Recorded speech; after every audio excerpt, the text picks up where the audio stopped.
episode of Mimi's Musings podcast. I'm your host, Gungu Mildred, and I'm so happy that you've joined me on another Wednesday for another review. Before I get on today's episode, I just want to rant a little bit because, these Wednesday episodes are becoming longer and longer and longer each and every movie that I watch. I don't know why. I don't know how I can give the synopsis without almost telling the entire story. I don't know. I'm trying to figure out a way to review them, but just giving a very little part of the synopsis, not telling sort of almost the entire story. Because telling the entire story or almost the entire story makes it so long. I end up having to edit a video for 1 hour 30 minutes, and I have to shorten it to at least 1 hour, 1 hour 10 or 15 minutes, or 1 hour 4 5 minutes. I don't know, but sometimes it gets so long.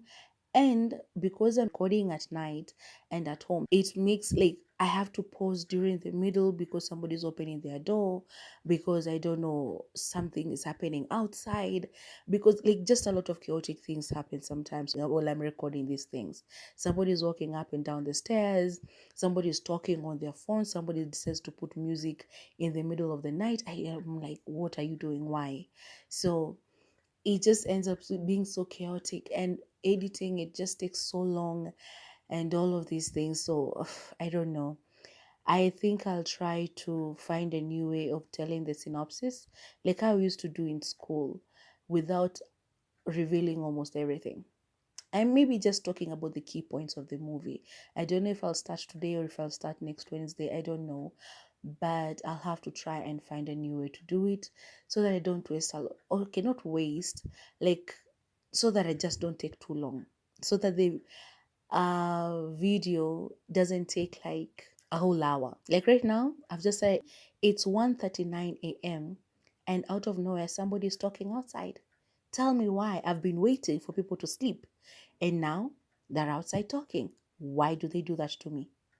Why does this happen? So yeah, I'll try and figure out a way of doing it without, putting so much time into it. I just have to find a way, okay? So, today's episode, I want to give a review of the movie A Lagos Love Story.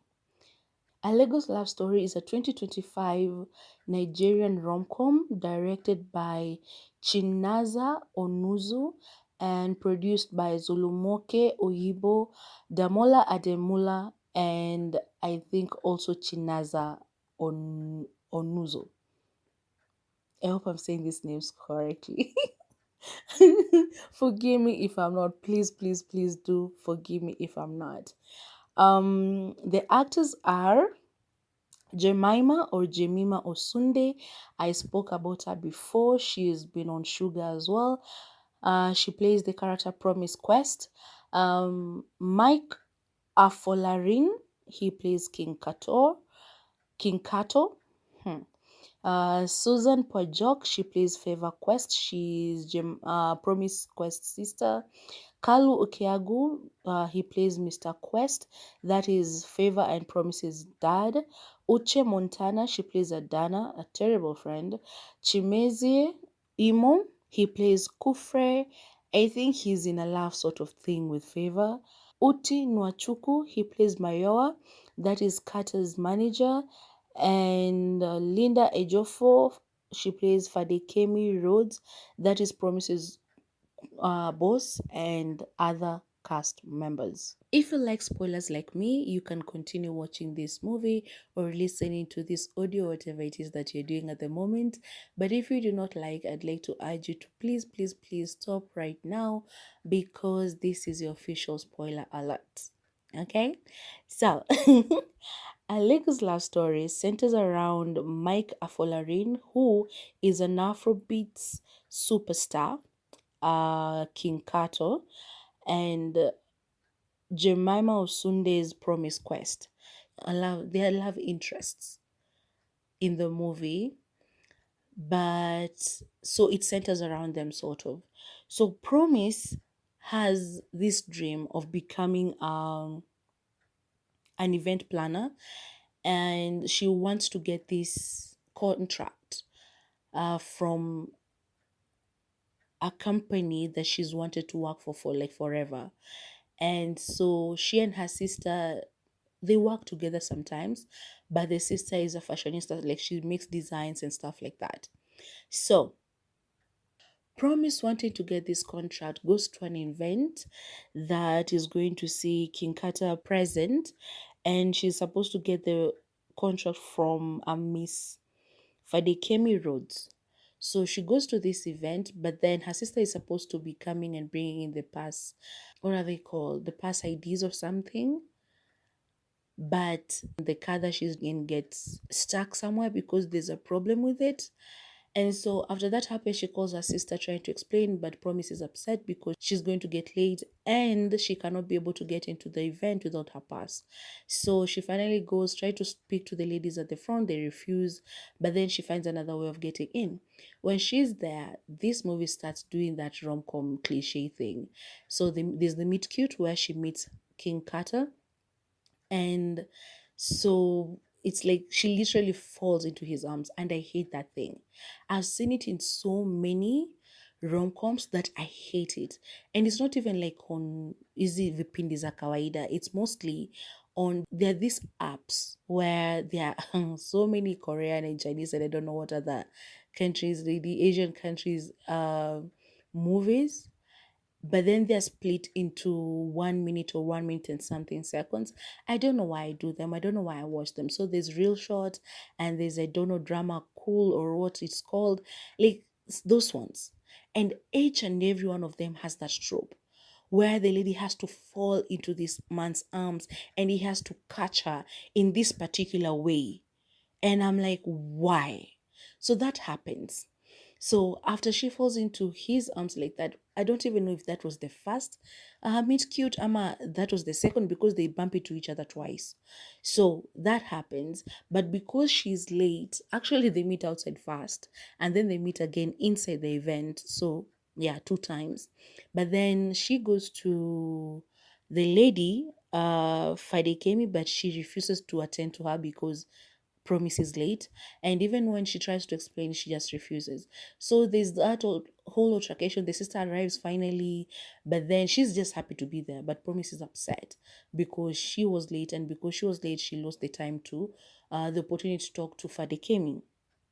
So while she goes to walk away, she's about to leave, that's when she bumps into King Carter again. The first time they fall into each other and they actually fall down. This second time they just bump into each other, I think. It was just crazy. But anyway, so that happens. And then there's a whole altercation between the manager and Favor and everything. It's just chaotic. There was so much drama, and I think that it was unnecessary because they do that. And so this guy starts talking shit, and Favor kicks him in the bolingos, which was a very good moment for me. I loved it, girl power and everything. But then Fadikemi is both saying this. Yeah, he hands over his card to Promise and is like, I like what you did, so come and see us.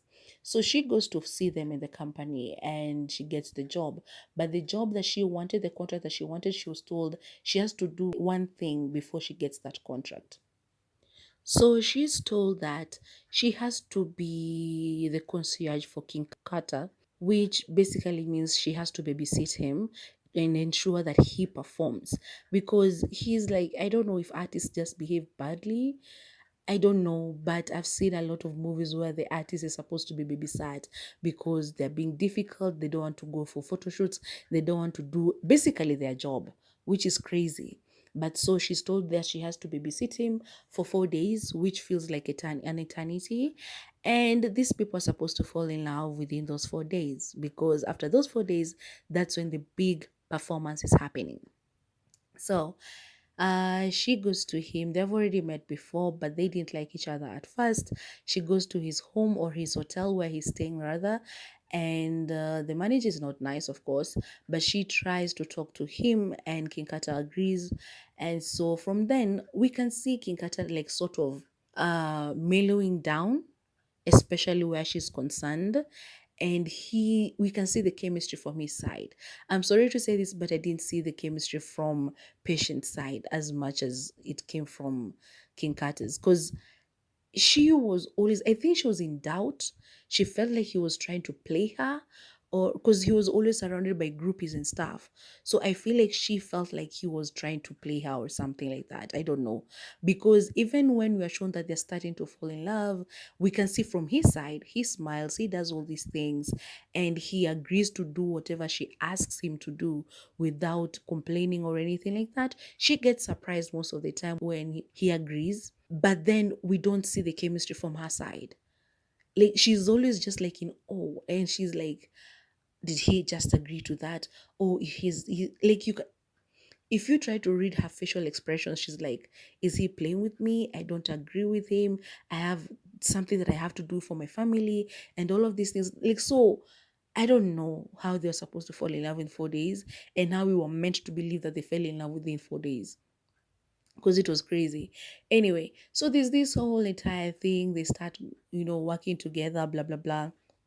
Then, one time they were coming from an event organized by the boss, like Fade came his boss. So it was at his home, and King Kata was supposed to be in attendance. So he tells Promise to go with him. And so they go together, but before they do, they go for this, they try out some new clothes. Cliche, Another cliche in rom-coms, which I hate from those shows that I watch on Real Shots. I do not know why I watch them. I'll say it again. I don't know why I watch them, because they upset me so much. But I still watch them. don't understand why. So that moment, he tries on something and he's okay with what he's going to wear. But then he makes her try on some new things. She tries on this little cream dress.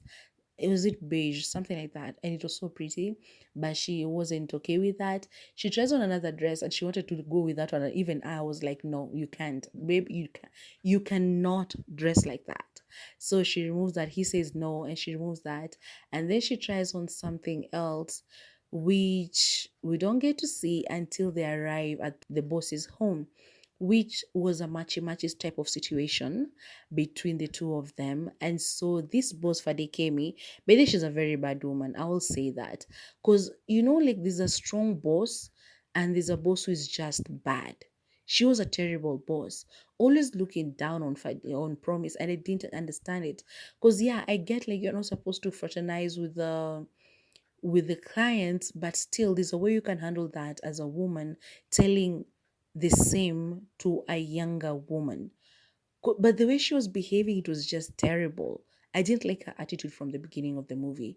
Even when I know Promise was late, but you can talk to somebody in a good way. I mean, just show some respect. The way you want her to respect you, respect her as well. But I didn't like it. So she looked at Promise in a terrible way.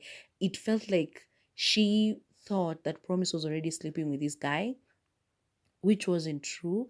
But I get like you can suspect or whatever, but the way she behaved, no. And then she waits for Promise while she was coming from the washroom, and tells this to her face, and calls her a stupid name. Like, I didn't like that woman, like, at all, at all, at all, at all. But anyway, so that dinner was so terrible because this boss sort of like forced King Kata to perform in that dinner. And while they were leaving, he stops him and gives him like an envelope with some cash in it. This guy turned down, I don't know how many million USD to perform in the US or something, but he didn't want to do that or sell out his country or something. I don't know. There was a whole thing about that. And so he refused that. And these people were paying him less, and they were being all demanding and everything. And now this man calls him to his home and does that to him, makes him perform, which is something he hadn't agreed to. And now, after he's performed, he pays them some stupid money in an envelope. So he felt humiliated and everything. So while they left, him and Promise, he was upset. He didn't want to get into the car, and so he was walking, going to the back to the hotel, which is dangerous for a celebrity to be walking out in public. Like, it's crazy. So Promise is trying to make him get into a car, but he's like, no. So they do this whole thing while they're talking on the walk towards the hotel. She's trying to get him to get into a taxi and everything. And so while she's talking to one of the taxi drivers, he goes off and there's like a street thing going on. Not a street fest per se, but there was something on the street. People were dancing and singing and stuff. So he goes there and they're all happy to see him. That money that he was given, he throws it in the air and these people take it, which did not sit well with because she was like, that is humiliating them too. Why make them like fight for money like that? Like collect it, pick it up from the floor and like it. I get why it's chaotic, but yeah. So while they're still walking on the street, now she's upset. He's trying to placate her and everything. He kisses out of nowhere. Now, I love rom-coms. I love romantic movies. And I get it. This movie was supposed to be about them falling in love and everything. As the title says, it's a Lagos love story. But they had no chemistry between them up to this point. Like as I said, you could see like he liked her because of how he softened towards her and everything. But from her side, there was none, like at all. Every time she was cringy, like every time, even that time when she was trying out the clothes, she did that thing or rolled her eyes or something. Like she did something that she didn't like because he was technically telling her how to dress. But for that kiss to happen in that instance, I know I'm supposed to be like, oh my God. But I didn't feel it. I didn't feel the kiss. The kiss was good. Okay, let's agree. The kiss was good. But then, you're supposed to feel this moment coming while you're watching a movie.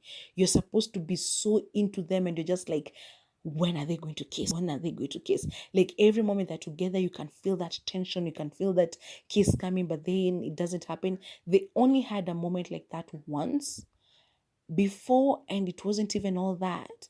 So this kiss happening, I was like, oh, okay, so they have kissed. But it wasn't like how, I don't know if you will get me, but there's a way I feel when I watch a movie or a series and there's chemistry between these two characters and you're also just waiting. But with these ones, I wasn't. I didn't feel it. But then the kiss happened. So she goes home. There's a street party going on in their area. But then with King Kata, the next day, I think, she comes over to the because that video of theirs, them kissing, somebody took a video of it and put it online, and the sister, after this street party thing, tells her, like, you see, this is all over the place. And she sees it and she's like, what? She's afraid that her boss is going to see it and she's going to fire her. So she goes to work the next day, and of course Friday Kemi puts her down, and she goes like, the only reason I'm not firing you is because King Kata said that if you left, he wouldn't perform or something like that. And so for the Promise goes to King Kata to like reprimand him for threatening her boss, which is crazy because I'm like, yo, he did you a solid. And you were what? Ranting, complaining because uh what? Why? I mean, why? So yeah, this show had a lot of drama that was unnecessary, as I've said before. So anyway, she does that and he's trying to get her, to hug him and kiss him again and stuff, but she's putting a wall between the two of them. And so she goes to walk away. The manager, Mayowa, him, I did not like him as well. He was just a terrible man, terrible human being. The entire movie, from the beginning to the end, he was a terrible, terrible man. So Mayowa calls her and he's like, you know what? Another cliche in a rom-com. You know what? I saw the video, and because of whatever it is that you're doing with him, he came back yesterday and he wrote and produced this song. He plays it for her, and it's like within 5 hours he had done this. so you are good for him.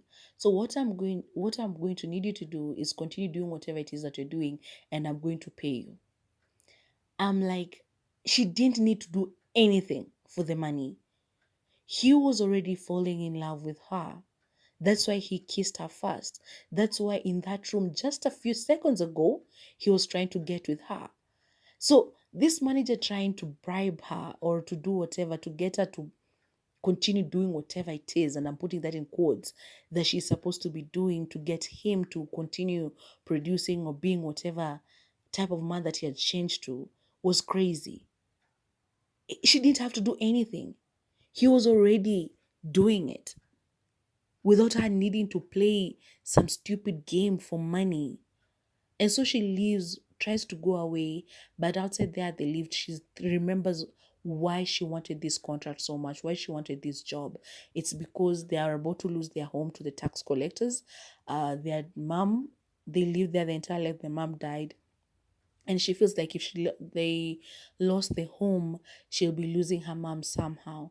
And her dad can't work because he had a work related injury, and so he's walking around with an oxygen mask. And there's that whole thing. And so the sister is, she wants to be a dress designer or whatever, but her, she has to work because she has a plan. And so she remembers all the reasons why she took this job, why she wants this thing so much. And then she goes back and says yes, which is crazy. I was like, yo, my dear, you didn't have to. Maybe fall in love with a guy, or just let him treat you the way he's been treating you. You are doing your job and you're doing it right. He was changing, he was doing better. Like, you accepting this money, even though she never took a cent of that money, but still, her making that deal just, it was just like out of place for the movie, and especially what they were trying to do. So, anyway, she agrees and the manager is happy. So later on, there's another thing they were going to, like, there were a lot of functions between the two of them. He performs at this place, and the way she was meant to dress by this Fadekemi, I didn't like it, and she didn't like it either. But she was supposed to be looking over this table that King Kata and his people are supposed to come and sit at. And then these people come from nowhere and they want to sit at that table. And she's like, you cannot sit here. And a whole thing erupts again. Drama, unnecessary drama. So he comes from the stage, stops performing, and he comes and hits somebody on the face and is beaten up. People start fighting, and he's hit on the head with a bottle and he gets a concussion. So he's on his way being taken to the ambulance. He's at the ambulance, being put in the ambulance, and of course Promise is there. She's upset, she wants to go with him. That manager is like, again, chaotic for no reason. He goes like, you, where are you going? She was like, I want to make sure that he's okay. He denies her that favor, or whatever you want to call it, and so she doesn't go, and the boss is upset with her, this Fadekemi woman. And she's like, she was laying everything on her feet, which was just crazy because all of them were there. I remember even my Yoa asking her, like, this is what you meant by taking care of my, my talent. Like, is that what you call security and all of that? And because she was put on, like, to blame, she put all the blame on Promise. I just didn't like her. I just didn't like her. So he's taken to the hospital. She goes back home, talks to the sister, and then she goes to see him at the hospital. So he had a security guy who liked Promise, and so when she went, he's the one who picked her from downstairs and brought her to the room where he was at. The manager started causing a scene again, and he revealed at that moment, like, aren't you even ashamed, blah blah blah, because I paid you to be there for him and everything, and you just did the opposite, blah blah blah. Like, even when she was agreeing to the man, I was like, this man is going to sell you out. He's a terrible human being. And so he was doing it right there at the hospital while King Kata is lying on the bed right there. So it was crazy. But anyway, they do that. And he opens his eyes and he hears this, and she's at his bedside, and she's like, I promise I can explain. But it's like, you agreed to payment to be with me. And she's like, no, I can explain, blah blah blah. The manager is yelling and blah. So the security guy tells her, do this, just go, I'll talk to him, it's going to be okay.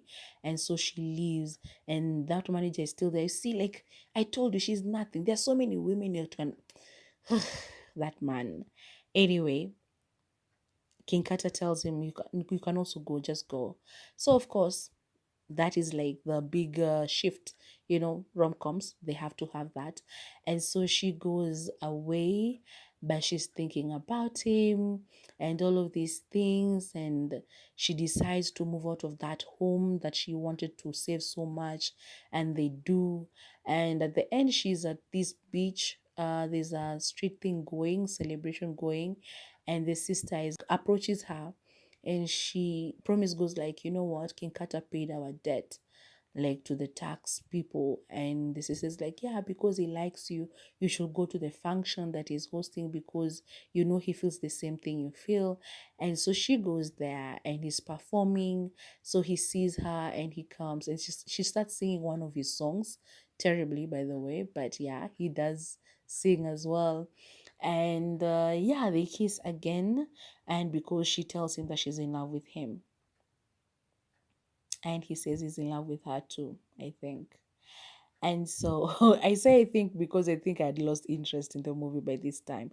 It's not that it's a bad movie, it's just that all the cliches they put in there, they just made me be like, oh my god, no, oh my god, no, oh my god, no. But yeah, it felt like it's a movie I've watched 1,000 times before, you know.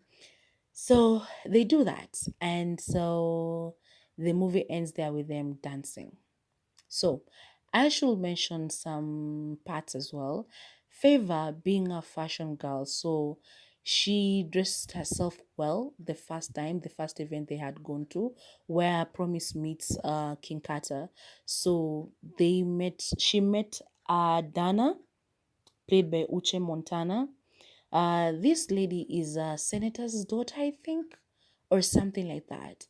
And so they become friends, which I thought was good, because I thought that she's a rich girl who doesn't mind hanging out with poor people or something like that. But kumbe, she was the worst of them all. This lady befriends Favor, inviting her to parties and stuff like that.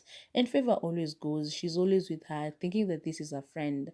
And so that party where after the kiss, Promise goes back home and there's a whole party with fireworks and stuff. She they were from a yacht party, so Adana and Favor was like, I have to go to that party. So Adana follows her because she wants to see the other side. And Adana has this terrible friend who is always looking down on Favor, and God bless her, Favor was never bothered by anything that friend said. So when they go to the party, I was like, maybe she's going to be okay. But she's offered a seat, a plastic seat at the party, and she refuses to sit down. And she's looking around, and I was like, yeah, she's not a good person. I thought she was down to earth and everything, but she wasn't. And so she's looking and judging, And so when she goes to leave, she's like, sometimes you can outgrow a place and people, so you don't have to stay, blah, blah, blah, like a whole nonsensical thing. Because I'm like, your people can be your people. Yes, you can outgrow them, but then there are things that you just have to love because they mean something to you, and you cannot outgrow those things, especially if they haven't done anything wrong to you. You can be famous, you can be whatever, you can make a lot of money, but you can always have some things to ground you, to remind you of where you came from and stuff like that, which Adana couldn't understand because she's a senator's daughter or whatever. So she goes to leave, but then she's like, meet me tomorrow, I have a surprise for you. So the surprise was, this lady who organizes fashion shows and stuff, and so she introduced Favor to her, and that lady was so nice, she gave Favor a part in her upcoming fashion show. And so she showcased her clothes there, which were very, very good. And so the sister was part of the people who came to see the show, together with King Kata and some other people. And so she was so happy. But while this was happening, while she was organizing for that fashion show, the sister had just made that deal for the 20 million with Mayowa. And she called the sister and was like, there's this tax person who's coming to the house to appraise it or whatever, so that we can extend our loan for like a year so they can be able to pay it. And so she texts the sister to go and be at the house so that she can meet this tax person. But the sister goes like, this is also important for me, and she switches her phone off. So when Promise sees her at the fashion show, she's so happy for her sister. And when she goes backstage to hug her after it and congratulate her, she's like, okay, so let's celebrate some more. What did the people say? What did the tax person say? And Favor goes like, I didn't go. This was happening at the same time, so I couldn't leave this. And of course, they have an argument. They argued a couple of times. There's even one time where Promise slaps Favor, and I'm like, hey, okay. But yeah, so they're just siblings, and Promise is the older sister. So there was this whole dynamic, but I loved it. Anyway, after that fashion show, this lady, Adana, and that friend of hers who looks at people like they're not people because they're poor, they sit Favor down and they're like, so there's a contract, you have to sign it, where you'll be like doing your fashion shows and designs, blah blah blah, and we get to keep 80% of whatever you do, and you all get to own 20%. So because there are two of them, Adana gets 40%, the other lady gets 40%, and this talent, Favor, the person who thinks of the designs, the person who draws the designs, the person who shonas the designs, who makes them, who takes the time to find the perfect material to dress these models to do, hey, this person is going to get 20%. I'm like, Ati, it reminded me when I left high school. No wonder my dreams were crushed. When I left high school, I was still, I think, 18 years old. And this was after high school. So I went to this publishing company in Kenya, in Nairobi, downtown, somewhere, Uko. And I went there and I was like, so I want to write a novel. I don't know why. I don't know where that part of me went to. I was so self driven back in the days. Nowadays, this world has frightened me so much. So I went to these people and I was like, I write stories and I want to write a novel. So I was wondering how much you guys will charge me or what we can do. How can I go about it? And this person goes like, yeah, we can help you sell your novel, blah, blah, blah. We can help with everything that is supposed to happen in order for you to sell a novel. But then we as a company are going to keep 80% and you are going to take 20%. And I was like, I'm the one who's writing the story. I'm the one who's thinking of the concept and everything. I'm the one who's doing the hard work. Yes, you'll be helping me edit and, of course, publish and help me sell it, but 80 and 20%. That's a little bit crazy, don't you think?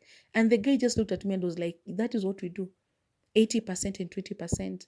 I walked out and I never gone to another publishing office ever again. Because I was like, this is crazy. So yeah, this is the same thing that was happening to her. Like she gets 20% and these two ladies, for just being who they are and helping her network, they're going to keep 80%. That was crazy. So of course she says no. So this part after the party where King Kata fights somebody in the club, they're sitting. So Favor and Promise, they're sitting at their house. It was after she had said no. But anyway, things end up well for her as well. There was this guy, Kufre, who was sort of Favor's love interest. They were always together all the time. He seemed like he wanted her, but she was always like playing into it, but it was never actually acknowledged that they were together or going to be together. It was crazy, but yeah, so there was that as well. But yeah, the movie ended there with Promise going to the event and singing and kissing him on stage. So yeah, it was a good movie, but you should go and watch it for yourself so that you can get the whole picture, so that you can get the flow and everything. Because as I said, I'm trying to minimize the time that I'm taking on this reviews every Wednesday. It's been too long and I just want to shorten them out. So go and watch it. It's on Netflix and it's also on Prime Video, if I'm not mistaken. So you have to pay for it. But yeah, you can watch it on Prime Video or you can watch it on Netflix. Either way, it's out there. You can watch it. I think it's also on YouTube. I don't know. I keep seeing, like, while I was researching for this, I kept seeing like videos of 1 hour and 50 something minutes, which is crazy because the original movie is 1 hour 44 minutes. So maybe they're just reviews or something like that. But if you want to watch it on Netflix or on Prime Video, and you'll enjoy it. Now, I love the characters. All of the people who acted in this movie really did a really good job. I love their acting. It was amazing. As usual, Nigerians, they love what they do. And Jemima or Jemima, she's getting better. Because the first time I watched her, I was on sugar, as I've said before. But then this is I think the third or the fourth movie I've seen her on.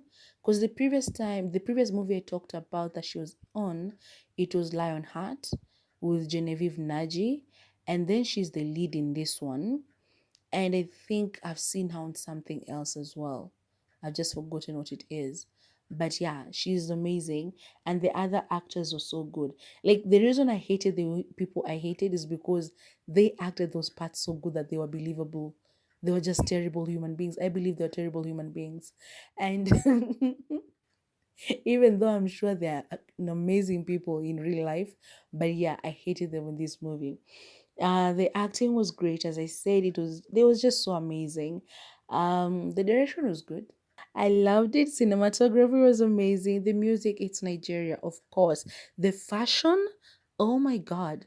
Nigerians know how to dress. They always bring the fashion, like, I don't know. They're just amazing. They know how to dress, they know how to put things together, they know how to put pieces together. I don't know how to explain it, but they were so chic on their dressing. I loved every bit of it. And I'm going to talk about the chemistry between the characters was good, but then, as I said, the chemistry between Jemima and Mike, I just didn't feel it. I just didn't. They're good actors, both of them, beautiful people, beautiful human beings. Both of them, like, how can I put this? Like, on their own, they're amazing. Together, they didn't bring that spark that you're supposed to feel when you're watching a rom com about the people who the love story is centered around. And I think maybe it's because there was always drama whenever they had a moment. So they would be, if they were supposed to have a cute moment, that cute moment wouldn't last because there will be other things like drama just occurring around them at the same time or just right after.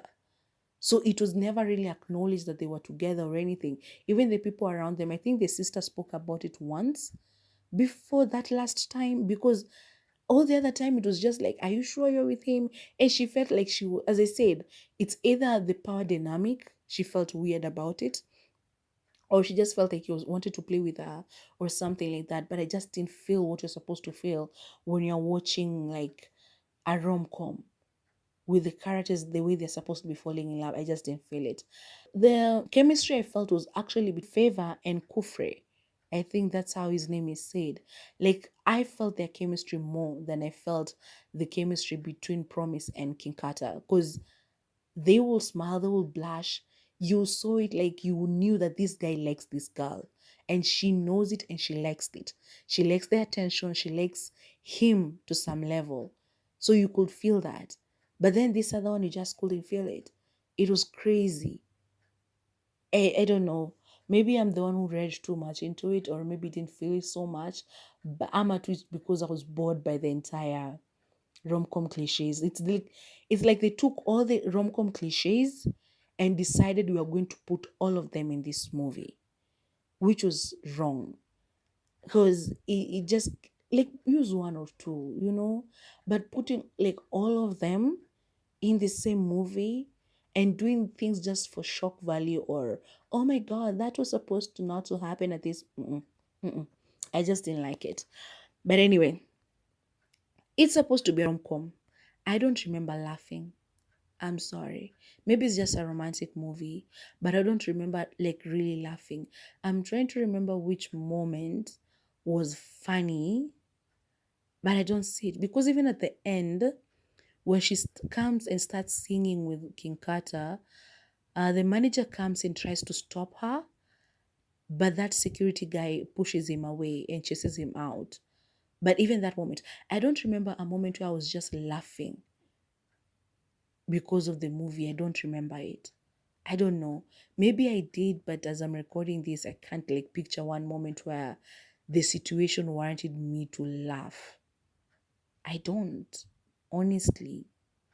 So maybe it was just a romantic movie. It wasn't a rom com. I don't know. I don't know. Maybe I'm the one who made the mistake by calling it a rom com. But yeah, I don't remember laughing about it. So things that I loved about the movie, I loved the characters. That one I'll give them. They were good. As I said, the acting was amazing. I loved the music. I loved the fashion. I loved how Favor stood for herself, because as much as I loved their sibling dynamic, and as much as I wanted her to like help Promise with what she was trying to achieve, I also agree with the part their dad told her something to the effect of, sometimes the things that you're chasing or afraid of, the things that you're afraid of are what you're supposed to let go in order to get, I don't know, clarity. I'm paraphrasing. So I don't know. Just go and watch and get, like, basically what he was saying is like the things that you fear the most are what you're supposed to let go or seek in order to find freedom. Something like that. Okay. So I loved that whole dynamic thing, but then that was her thing. She's the one who wanted to keep the home for her reasons, to keep her mom in her heart, to keep her mom's I don't know, to keep her mom present in her life. But then that was not Favor's burden.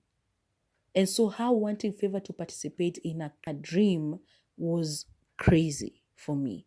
So Favor standing for herself and being like, I'm not going to do that. What I'm doing now is important for me. That is the fashion show. I love that part so much. The fact that she switched off the phone, I was like, you go, girl, you do that. Stand on business. Because whatever you're trying to do can help you and your family in the future. Let go of that house. It has a lot of problems. Let it go. Start afresh. You guys are going to get married at the end. You'll both leave. None of you is going to stay in that house forever. So it was crazy for me, but yeah, I love that part. I loved how the security guy fought for Promise the entire time.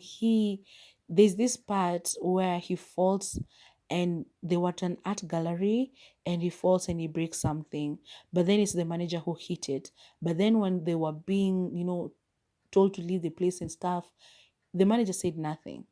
So later he says, like, yeah, I think I'm the one who touched it and it broke. But when she came, like Promise came to where they were, he apologized. I was like, I like him. Because he was so humble and he treated Promise with respect. Actually, out of every one of those people in King Carter's like group, he's the one who most respected her from the beginning. And so I liked him so much. He was so good. Another thing I liked, of course, is the relationship between the dad and the daughters. I always love that. And yeah, the family dynamic. So things I didn't like was all the people I did not like. I did not like that manager. I didn't like Promise's boss. I did not like how Promise's boss's boss treated King Carter during that event at his house. I didn't like the way Adana treated Favor by wanting to get like 80% of her business and actually talking down on her after she was like, I thought you were my friend. Uh yeah, no. But anyway, all in all, the movie was good. It was watchable. If you are into rom-coms, if you're into romantic movies, you'd like it.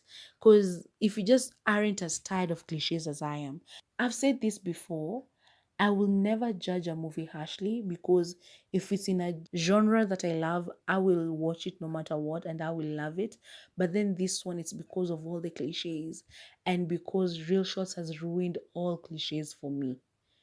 It does them in all of their movies, all of them.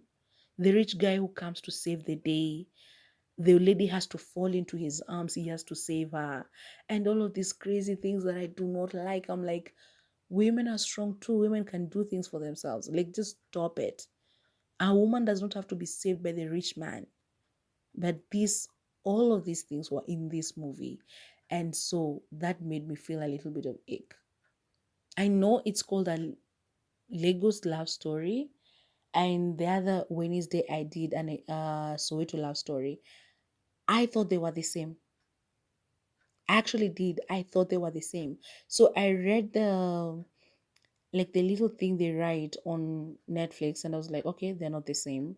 But then, you sort of feel like maybe at some point it's a shikana, but then they couldn't be more different. They were so different. A Soweto love story was better told than this one, and the chemistry in a Soweto love story was better than a Lagos love story.